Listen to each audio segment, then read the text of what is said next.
Hey everyone, this video is my chat with Mik Scarlet, a artist, an activist, who stands his ground and probably, well, he's been banned from a lot of places, but, not in a bad way. And yeah, he's, one of the kings of the alt scene, and yeah, just check it out, honestly. Just check it out.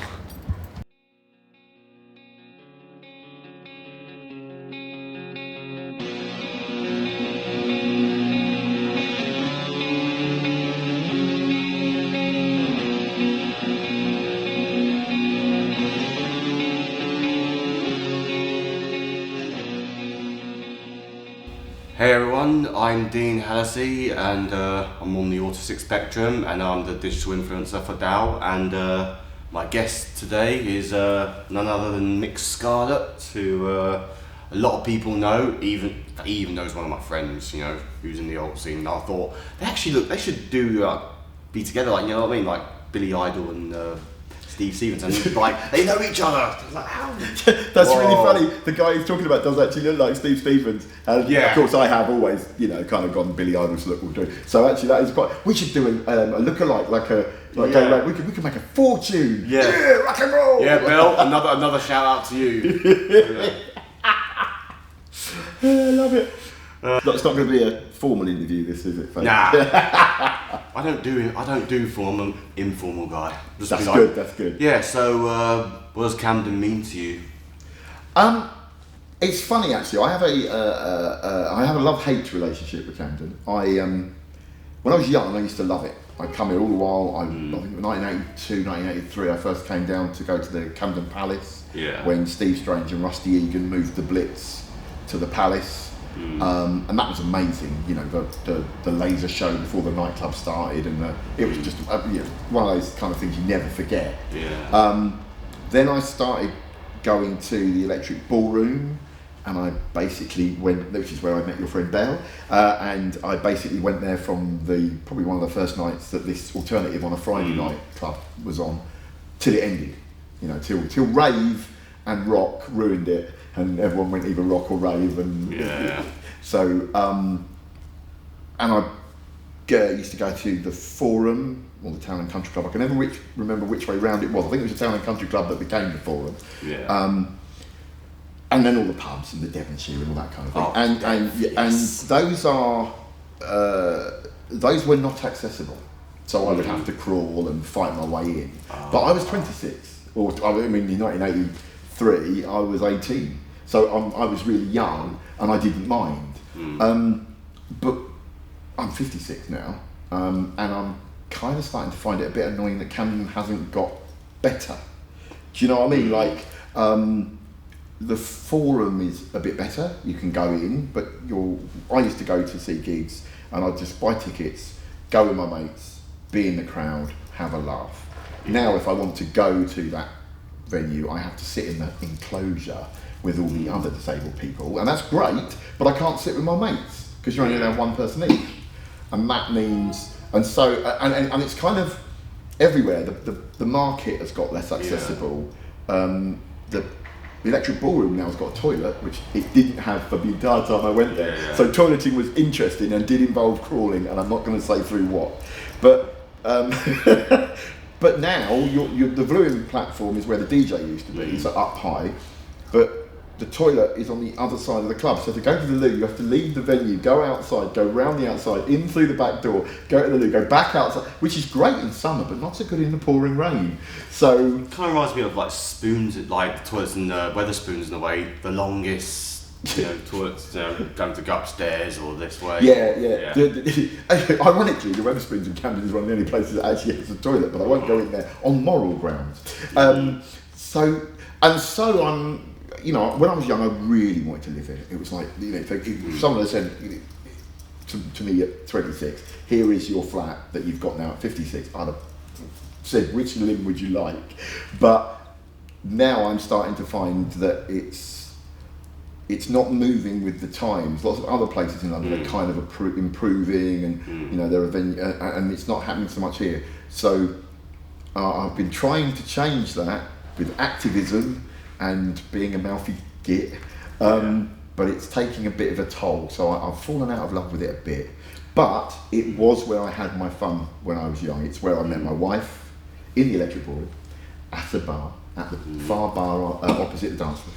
And I've had some really good times there. But I think it's one of those places where it's quite fun to be young. Yeah. But it's not quite so much fun as you get old. How would you describe your look? I've calmed down a bit. Like you said, when you arrived in your studded jacket and your leathers, I thought, kindred spirit. Because when I was young, I had the full trousers, I had bike boots on up to here, studded jackets. I used to stud all my own jackets. I've still actually got the scars on my fingers from pushing studs through leather and then bending them over hours and hours and hours of painting and studying. I remember when I went in a wheelchair, I was 15. I'd always been disabled, but I became a wheelchair user at 15. And I noticed that people stared more. And I was like, well, I'll give you something to stare at.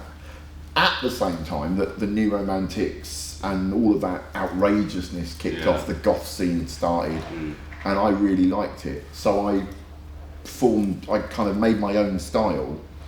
I found the bike boots were really handy because I used to get drunk a lot. I fell out of my chair quite a lot, so it meant you didn't hurt your legs. So people are like, hey, those boots are really cool. Why are you wearing them? Are they like robot legs? And you'd be like, no, they're just bike boots. I like them, but I wouldn't say because I get pissed and fall out of my chair a lot. And then the leather, it's great because it stretches. So everyone's going on about adaptive clothing now. Well, if you buy leather and you wear it for about 3 or 4 months, you end up with big pointy knees and a big arse, which means you're really comfortable sitting down. So I could keep, occasionally I'd lend my trousers to my friends who could walk, and they'd put them on and they'd just look like clowns because they'd have big pointy knees and a big sticky arse. And it also, it's great for, they don't wear out, they're great for that kind of thing in a chair, you don't. So now, it's a little bit like that. And like I said, today folks, the eye makeup, it's all dressed up. I've gone a bit more old school because I'm always meeting you.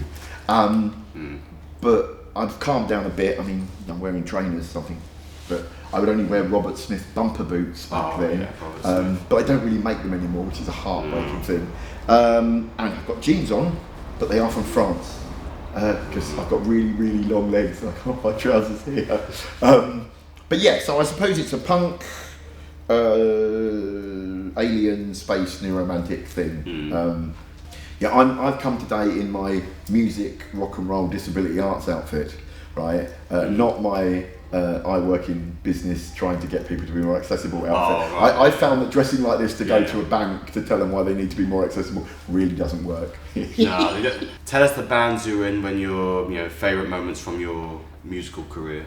Oh, blimey. My favourite moment, one was playing the Electric Ballroom. When we were on tour with Gary Newman, Freak UK, the band was called, we played the Electric Ballroom, and that was amazing because I was playing in a room to the people that I went dancing with normally, so that was really cool. Probably the best night on that tour was a combination of Wolverhampton, because the gig was so great, and Air Pavilion because the lighting rig blew. Now Gary Newman has a lot of lights and they all blew up. So we were in the dark and they had this one spotlight that came on that was what they used to clean the stage. So we were basically playing to almost pitch black. And all the lights blew. So we were on stage and I sort of said to the audience, should we just carry on? And they were like, yeah. So I just carried on in darkness. And all I could see at the back was the lighting crew ripping the desk apart. And what had happened was, in air it rains a lot, and the pavilion is made of old wood. So it had meant that all the electrics fused and blew the desk. So I watched as all the crew ripped apart these thousands of pounds of the desk while I'm doing my, yeah, come on, baby. And it was a really good gig.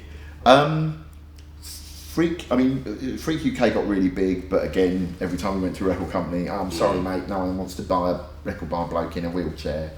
Then I formed a band that was a rave dance thing called Eroticis, and we played huge rave events, so like 2,000, 3,000, 4,000 capacity jobs. And that's when you come out to a room of that many people and they love what you're doing, it's kind of a really amazing feeling. Again, sorry mate, people don't want to buy a record by a bloke in a wheelchair. Even though by this time I was playing keyboards and my wife, who was in the band, was the lead singer. But again, and then I formed Scarlet Messiah, the modestly named Scarlet Messiah, that was an industrial rock band. Kind of a bit before its time, because it's kind of very emo / new metal. And that got traction, and we were about to go live with that, and then the guy I was in the band with had a nervous breakdown and we split up. And that kind of put me off, because I thought, I've had enough of this. I've spent all my money, most of my life trying to get a record deal and didn't get one. So boo boo boo. But it's weird because there were so many great nights. I mean, we got famous, Freak UK got famous for being a party band. So people would come and see us from all over the country because they knew that afterwards we'd have a party. So so the gig was almost unimportant because they were going, any minute now, it's the last song, and then I remember doing a gig in Belgium at a hotel, and we went back to some fan's hotel room, and they suddenly thought it'd be rock and roll to smash the hotel room up.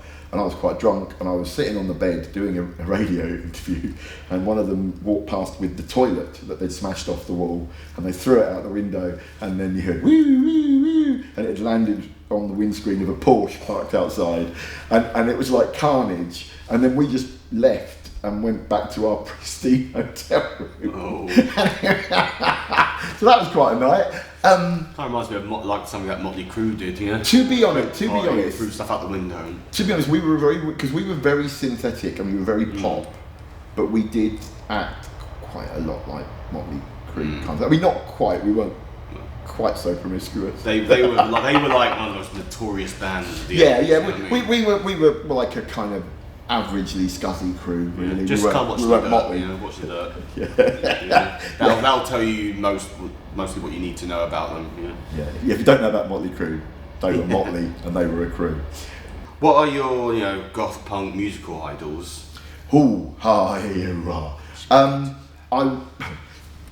The person that made me realise I could do music and art was Ian Dury, and I went to a normal comprehensive school, working class kid, and my mum and dad wanted me to work in an office, like but draftsman.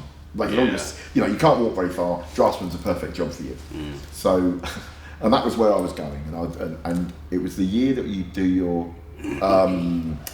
you pick your lessons, your O levels.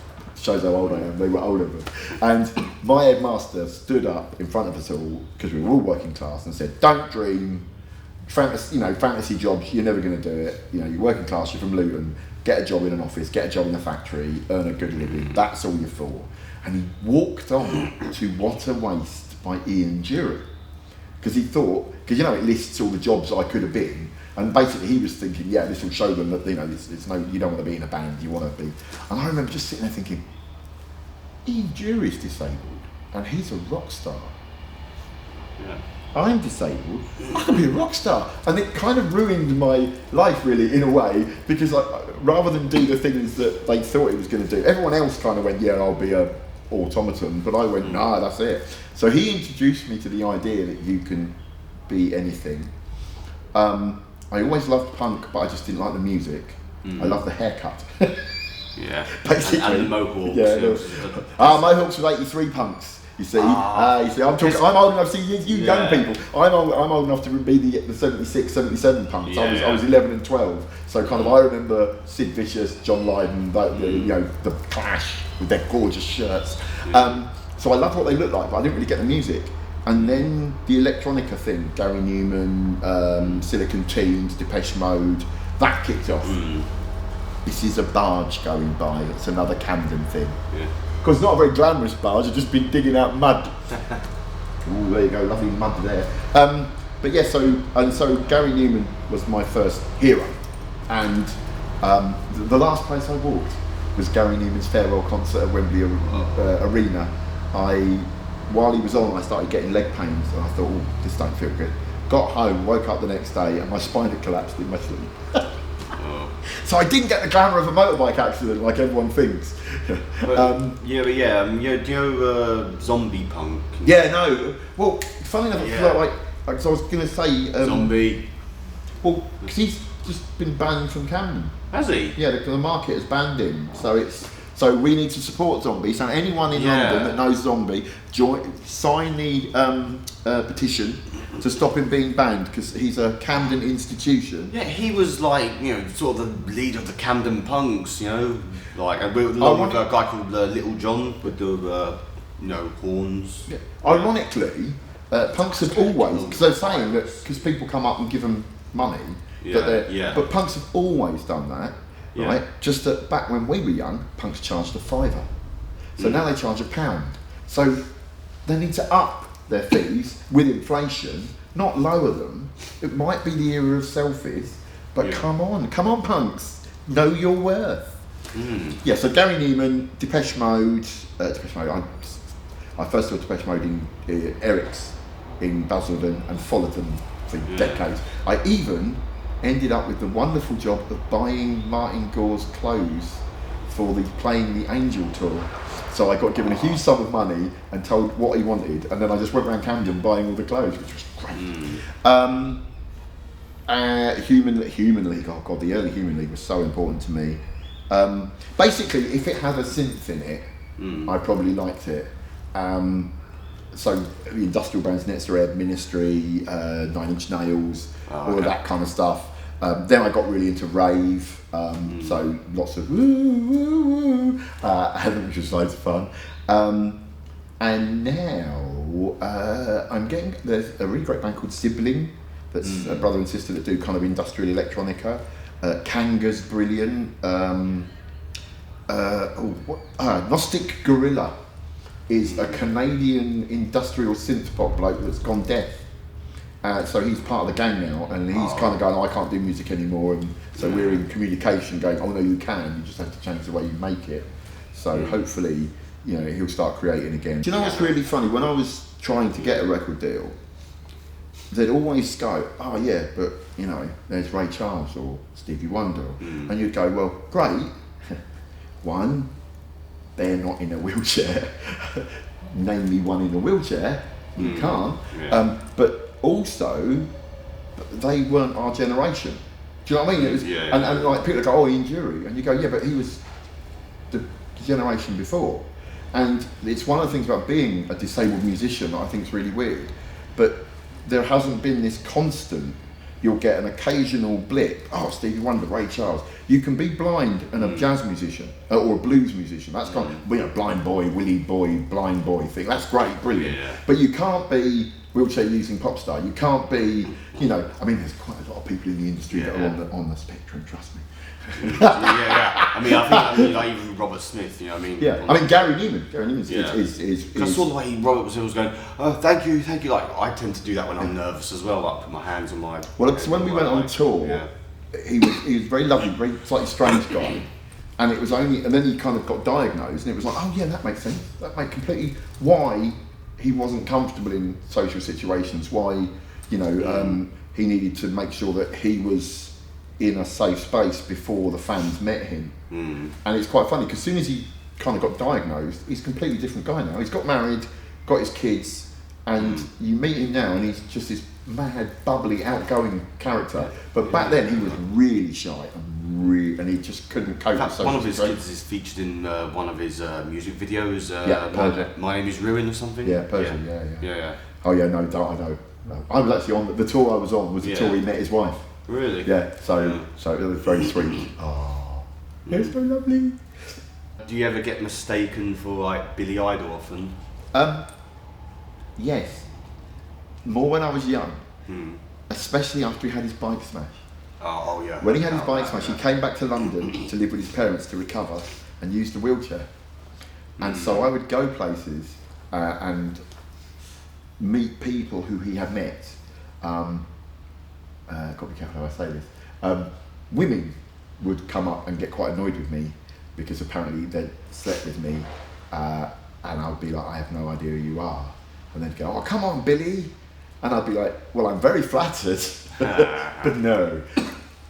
even worse than that, there was another guy who was a wheelchair user on the scene at the time called Ford, who had blonde spiky hair, and he would go around sleeping with women saying he was Mik Scarlet. So I had people thinking I was Billy Idol and I'd slept with them, and then I had all these other people coming up and going, you slept with me last night, you never rang me back, or you never slept with me, and I'd be like with my girlfriend going, I have no idea who you are, and she'd be like, oh, not another one, you're always being unfaithful to me, and I'd be like, I have no idea who they are, and I'd go, look at me, because Ford was very thin and he was very unwell, and they'd go, oh, and they'd be like, yeah, you slept with Ford. Oh no! Well, sorry. And my wife, my ex-girlfriend, must emphasise, never believed me. I'm going to say to Bell next time I see him, do you fancy doing a tribute act? I can see it now. He can just mime to the guitar, and I'll find it. I must find. There's got to be. I suppose I could just say a Billy on wheels. Yeah, they do tribute acts in Camden. Like they used to do it in the Monarch, now do it in Metalworks. Because I went to Metalworks for the first time in ages. Because I hadn't been there a while, and it was at Metalworks, and obviously I saw Guns Two Roses. In fact, Gavin from Guns Two Roses came up to me, and I didn't know who he was at first, but he complimented my long hair and my jacket. I went to see Guns N' Roses at Milton Keynes Bowl as a VIP when I was famous, and they had a bar that was very strange. It was a free bar as long as you wanted wild turkey and Guinness. So I was drinking wild turkey and Guinness depth charges. I never got to see the band. I passed out in a corner of the VIP bar, and I was woken up when they were de-rigging. And they're okay, we're packing up now. Can you move? And it was like, is it over? Shit. To be honest, I passed out when a band was at a festival yet, but a famous metal band was playing at Bloodstock yet, but I passed out and missed them. Megadeth. Yeah. You were definitely tired. or or something. Yeah.